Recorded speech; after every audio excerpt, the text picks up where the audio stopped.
বাধ্যতামূলক করে দিয়েছেন। আমরা যদি ওজর না থাকে, এই ধার্মিকতা হতে পারে, প্রাণী কোরবানি করা কিভাবে এটা ইসলামের মৌলিক ধর্ম হতে পারে অভিযোগ করে। কিন্তু শুনে রাখেন, ইসলাম এমন একটা ধর্ম যার যার হক তাকে পাই তো পাই দিয়েছে। দেখেন নবী সাল্লাল্লাহু আলাইহি ওয়াসাল্লাম কি বলছেন, ইন্নাল্লাহা কাতাবাল ইহসান আলা কুল্লি শাই, নিশ্চয়ই আল্লাহ তাআলা প্রত্যেকটা প্রাণীর উপর দয়া করার জন্য আদেশ করেছেন। তো কি করবা তুমি? কাইদা কতলতুম ফাসিলুল কিতলাতা, তোমার তারপরে ছুরি ধার দেবা না, কারণ এতক্ষণ সে কষ্ট পাবে। নবী সাল্লাল্লাহু আলাইহি ওয়াসাল্লাম কি বলেছেন, আগে ছুরিটাকে ধার দাও, তারপরে শোয়াও, শোয়ানোর পরে আর কোনো দেরি নেই, বিসমিল্লাহ। তাহলে বোঝা যাচ্ছে ইসলাম কোন প্রাণীকে জবাই করে খেলেও তার হকটা দিয়ে খেতে বলেছেন। তাহলে ইসলাম এই কুরবানির বিধানের মধ্যে অনৈমিক কোন পন্থা রাখেন নাই। সুতরাং একসাথে ব্যয় করে একই পাতিলের খাবার খায়, যৌথ পরিবারে যদি লোক 100 হয়, একটা প্রাণী সবার জন্য যথেষ্ট। সুবহানাল্লাহ। তাহলে ভাগ করবেন কেন? আমি একটা গরু দিলে আপনার পরিবার সবার পক্ষ থেকে হয়ে যাবে, একটা ছাগল দিলেও সবার পক্ষ থেকে হবে। দলিল দেখেন, নবী সাল্লাল্লাহু আলাইহি সাহাবী আবু আইয়ুব আনসারী রাদিয়াল্লাহু তাআলা আনহু জিজ্ঞেস করা হলো, কাইফা কানাতি দুহায়া আলা হাদি রাসূলুল্লাহ সাল্লাল্লাহু আলাইহি ওয়াসাল্লাম, রাসূল সাল্লাল্লাহু আলাইহি ওয়াসাল্লামের জামানায় কুরবানি কেমন ছিল আপনি আমাকে বলেন। তিনি বলছেন, প্রতিবেশী আত্মীয়স্বজন গরীব মিসকিনদেরকে খাওয়াতেন। কিন্তু বড় দুঃখের বিষয়, ফাসারাত তামাতারা, বর্তমানে কুরবানি নিয়ে মানুষ গৌরব করছে।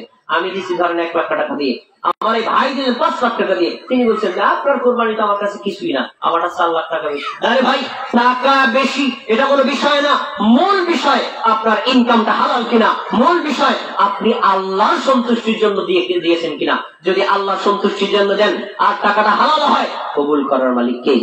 আল্লাহ। প্রিয় ভাই, আমি শেষের দিকে আসছি, খুব গুরুত্বপূর্ণ একটা কথা বলবো। এটা সরকারি, প্রত্যেকটা আপনাদের মোবাইলে দেখবেন মেসেজ চলে গেছে সরকারের পক্ষ থেকে। আমরা অনেকেই আছি প্রাণী কুরবানি দেওয়ার পর এই বর্জ্যটা রাস্তার চলাচল মানুষকে কষ্ট দেন। নবী সাল্লাল্লাহু আলাইহি ওয়াসাল্লাম বলছেন, লা ইউমিনু মান লা ইয়ামান জারাহু, যেই ব্যক্তি তার প্রতিবেশীকে কষ্ট দেয় সে ব্যক্তি তো ঈমানই নেই। আমি রাস্তা দিয়ে যাচ্ছি, আমি গন্ধে টিকতে পারতেছি না আপনার প্রাণীর বর্জ্যের কারণে, তাহলে কি করতে হবে? আপনি প্রাণী জবাই করবেন। জবাই করার পরে যে অবশিষ্ট রক্ত, মাংস অথবা যে সকল বর্জ্য আছে অথবা পেটের যে বিভিন্ন নারী ভরি ময়লা আছে, সেগুলো আমরা কি মাটি দিয়ে পুঁতে দেবো। তাহলে পরিবেশটাও সংরক্ষিত থাকবে। কোন মানুষ শর্ত আছে, একজন মুমিনকে পূরণ করতে হবে, নতুবা তার কোরবানি হবে না। 1 নম্বর হচ্ছে, অবশ্যই যেই প্রাণীটা তিনি কিনবেন তার টাকাটা হালাল হতে হবে। হারাম উপায়ে উপার্জিত অর্থ দিয়ে কুরবানি করলে কুরবানি কবুল হবে। নামাজের মুসল্লি হতে হবে। মুসল্লি না হলে তার সালাত, তার কুরবানি হবে না। আমি হাদিস জুমাতে বলেছি, আপনাদের মনে আছে কিনা, নবী সাল্লাল্লাহু আলাইহি ওয়াসাল্লাম বলছেন, যে ব্যক্তি ঈদের নামাজের আগে কোন প্রাণী জবাই করবে তার কুরবানি বাতিল। কেউ যদি ঈদের নামাজের পরে করে তাহলে তার কুরবানি কবুল হবে। তাহলে ঈদের নামাজের সাথে কুরবানি কবুল হওয়া না হওয়ার সম্পর্ক আছে না নাই?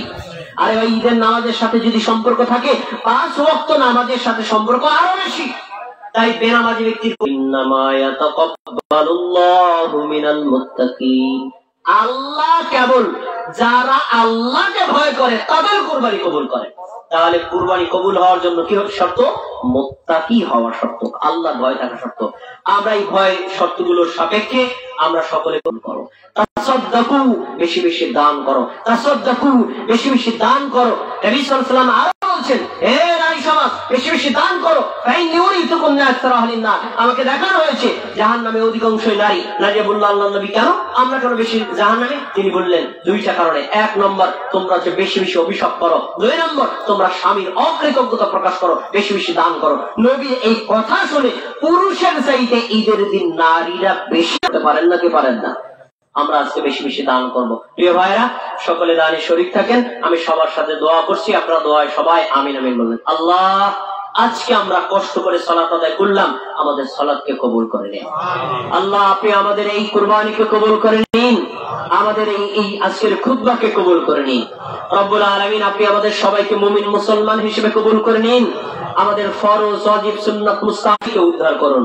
আমরা যারা ব্যবসার সাথে সংযুক্ত সবাইকে হালাল ভাবে ব্যবসা করার তৌফিক দান করুন। আল্লাহ, আমরা যারা ঋণগ্রস্ত আমাদের ঋণ পরিশোধ করার তৌফিক দান করুন। আল্লাহ, আমরা যারা উপস্থিত আছি আমাদের সবাইকে সুস্থতা দান করুন। আমাদের আত্মীয় স্বজনদের মধ্যে যারা, এই রুমাল কি একটাই নেবেন না 2টা নেবেন? আচ্ছা, যেটা ভালো হয় নেন সকলে, কেউ কিন্তু খালি হাতে যাবেন না। আমিও দান করবো, আপনারাও দান করবেন। আজকে দানের জন্য একটি শ্রেষ্ঠতম দিন। রব্বুল আলামিন আজকে আমাদের যে সকল মুমিন ও মুসলিম ভাইরা আল্লাহ এই ঘরের জন্য দান করবেন, আল্লাহ আমাদের এই দানগুলো কবুল করে নিন। রব্বুল আলামিন এই দানের ওসিলায় আমাদের সবাইকে, আমাদের সকলের পাপগুলো ক্ষমা করে দিন। রব্বুল আলামিন সকলে দান করবেন এবং কোন উপলক্ষে নিচ্ছেন সেটাও বলবেন। মসজিদের জন্য কোন এটা জি, সামনে আসো, সামনে এই প্রথম কথা থেকে শুরু কর। জি, সকলেই শরীক থাকবেন, কেউ খালি হাতে যাবেন না। আল্লাহ রাব্বুল আলামিন আপনি আমাদের এই সালাত, আমাদের কুরবানি, আমাদের সকলের কুরবানিকে কবুল করে নিন। যারা আমরা কুরবানি দিচ্ছি নেক আশাকে পূরণ করে দিন। আমাদের সন্তান সন্ততিকে নেককার হিসেবে কবুল করে নিন।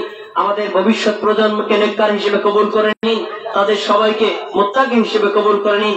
আমাদের সকলের জন্য আল্লাহ রাব্বুল আলামিন নেককার সন্তান দান করুন, নেককার ছেলে সন্তান দান করুন। এই সকল সন্তানদের মাধ্যমে দ্বীনের দাওয়াতকে প্রসার করার তৌফিক দান করুন। তাদের সকলকে আপনি জাহান্নামে থেকে মুক্তির ফয়সালা করুন। রাব্বুল আলামিন আপনি আমাদের সবাইকে মুমিন মুসলমান হিসেবে কবুল করুন। আমাদের মা বোনদের জন্য তাদের সবাইকে মুমিন মুসলমান হিসেবে কবুল করুন। তাদেরকে দ্বীনের উপর অটল অবিচল থাকার তৌফিক দান করুন। প্রিয় ভাইরা, একটা কথা একটু মনোযোগ দিয়ে বলতে ভুলে গেছি, খুব খেয়াল করেন। আমরা আজকে যারা আসলাম সবাই পুরুষ, নারীরা কিন্তু আদায় করবে। অকাযালিকান নিসা, নারীরা হলে আদায় করবে, পুরুষরা হলে আদায় করবে, গ্রামের লোকেরা আদায় করবে, আর শহরের লোকেরা আদায় করবে। এজন্য আমরা যারা 2 রাকাত ঈদের নামাজ পড়লাম, যেই নিয়মে পড়েছি, বাড়িতে গিয়ে আমার মা, আমার বোন, আমার ভাই কিছু বলবেন, ভাই কিছু বলবেন, হাসেন কিছু বলবেন, কিছু বলবেন না? তাহলে ছেড়ে দিচ্ছি। ওই পিছনে যারা